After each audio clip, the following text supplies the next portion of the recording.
Allow me to share with you my observations at this point. Each time I've been on the trail, I've noticed immediately the pleasant greetings that are extended when approaching another person. I've noticed people stopping to talk, admiring the new baby in a stroller, their dog on a leash. I've seen mothers and fathers with their children on bicycles, tricycles, or rollerblades taking an evening stroll. I've seen the morning joggers routinely getting in their required scheduled distance. I've seen the gathering of friends, relatives, and neighbors around the gazebo, perhaps resting and perhaps making conversation, because it's just the right place for this to happen.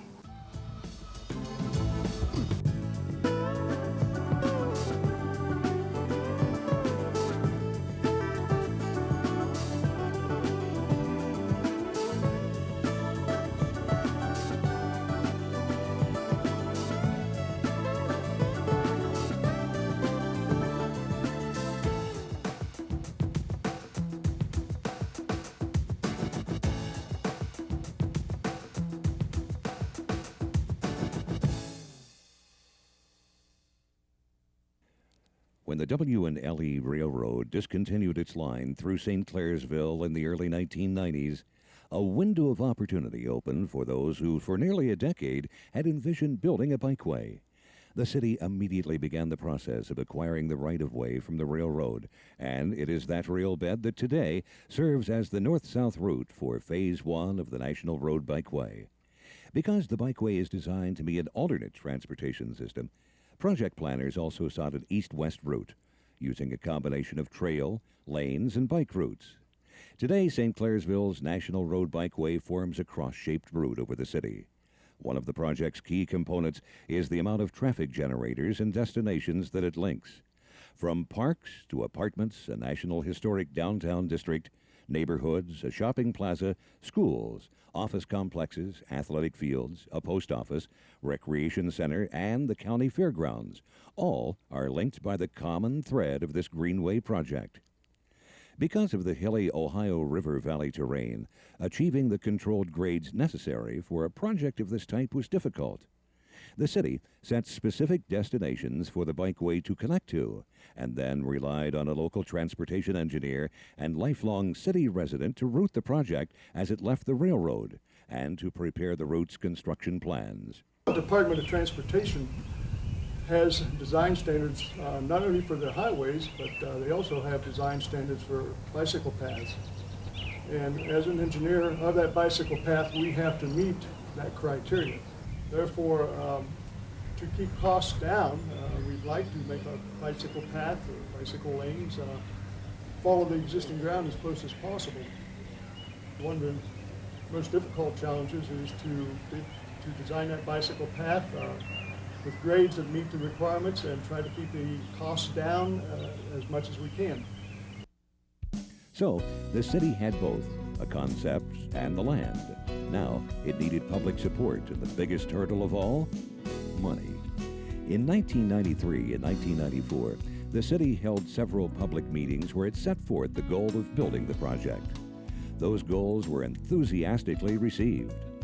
Pursuant to those meetings, the city's Director of Public Services wrote an application for an Enhancement Program grant from the Ohio Department of Transportation. In July 1994, the city received one of the largest per capita grants in Ohio for that year of about $1 million. Not bad for a small city of about 6,000 people. Interestingly, St. Clairsville is one of a handful of Ohio cities that does not have a municipal income tax. City property taxes are near the average for the state. The city wisely had established an account in its budget in which a portion of proceeds from estate taxes were set aside to match grant funds. So, a combination of federal, state, and city funds provided the financial foundation for the $1.6 million project. With the land and the lion's share of the funding now secured, the 4-mile-long project had great momentum, which was fueled even more by media attention over the first bikeway to be built in eastern Ohio. The project's innovator and primary proponent, City Director of Public Services, Dennis Bigler, knew that years of work and dozens of hurdles lie ahead. Bigler hoped to build more than an asphalt path through the city. His vision was to build a linear park to be used for travel, recreation, and to build a cohesive element for the community.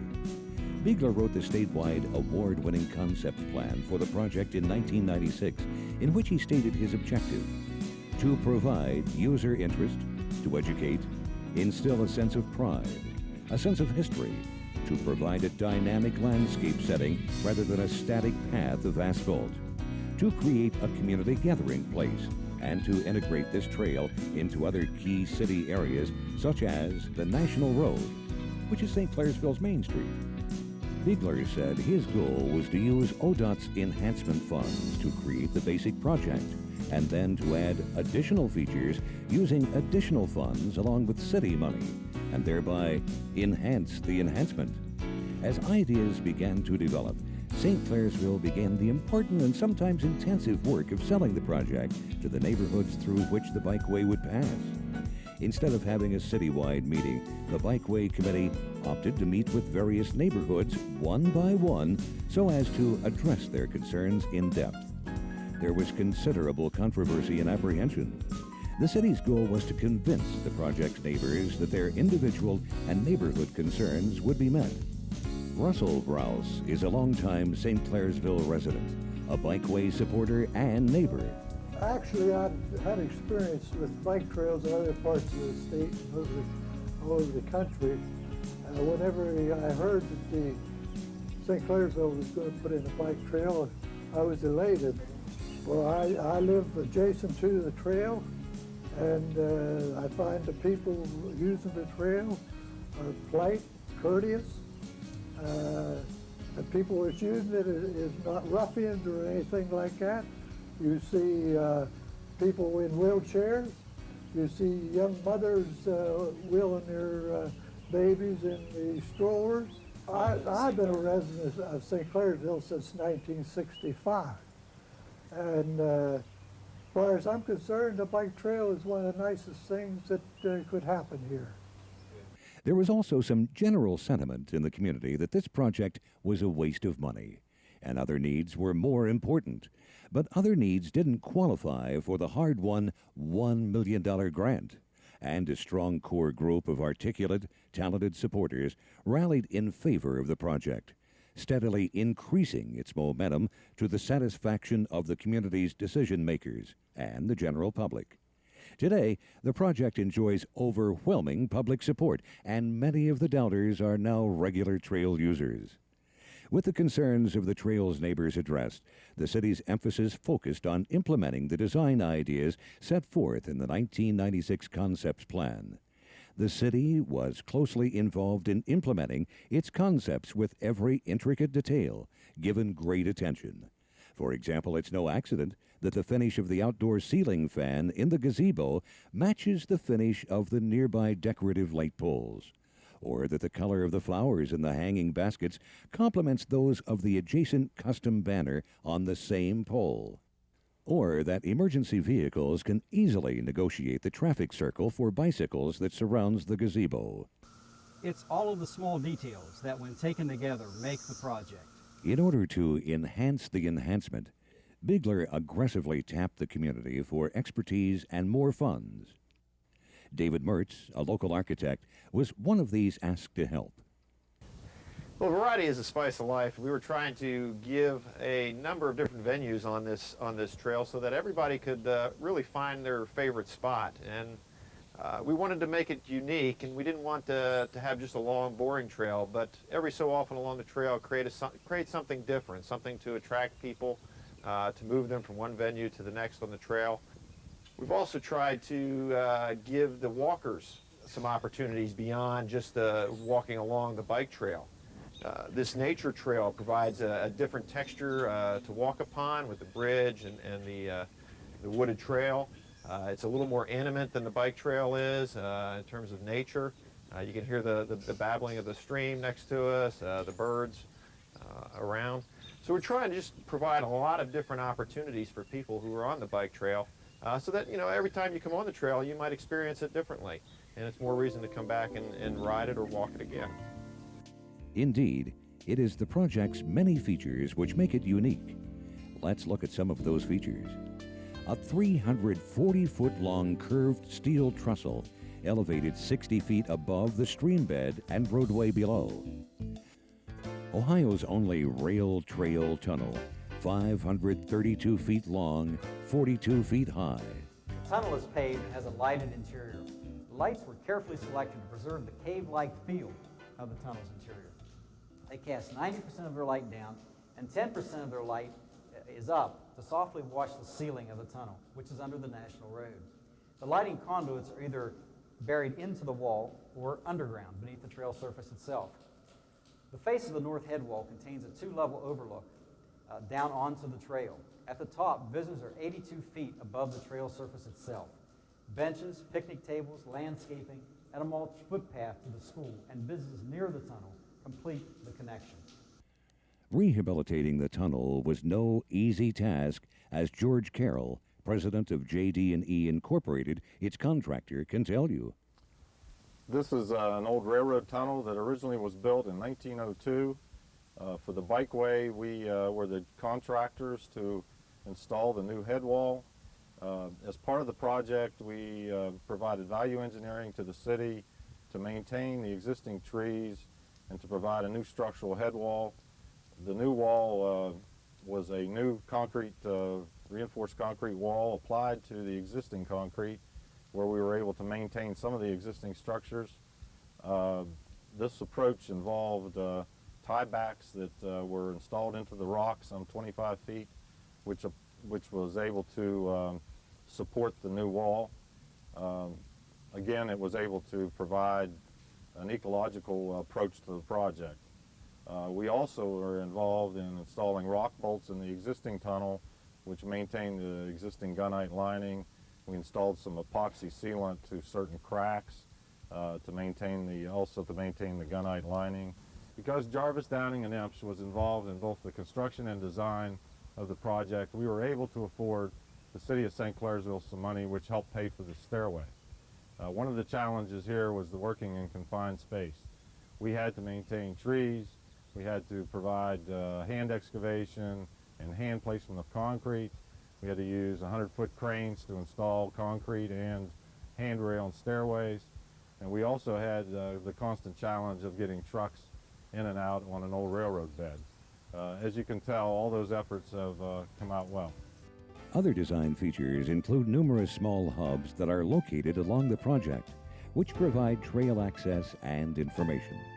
At the Woodrow Avenue Hub, bikeway users can park their bikes and use a copy of the city's interpretive walking tour brochure to visit downtown St. Clairsville. At the intersection of the project's north-south and east-west routes is the Hub Park. It contains a traffic circle for bikes instead of a four-way stop. In the traffic circle is a 31-foot diameter gazebo complete with a custom logo weather vane, 2-inch Douglas fir ceiling, and a floor made of huge slabs of native sandstone salvaged from old city sidewalks. An alley of river birch trees line the trail on each side of the gazebo. Someday, they will form a tunnel of trees over the trail. Custom banners suggestive of trail use activities hang next to baskets on poles, reminiscent of those which held old telegraph lines along rail corridors.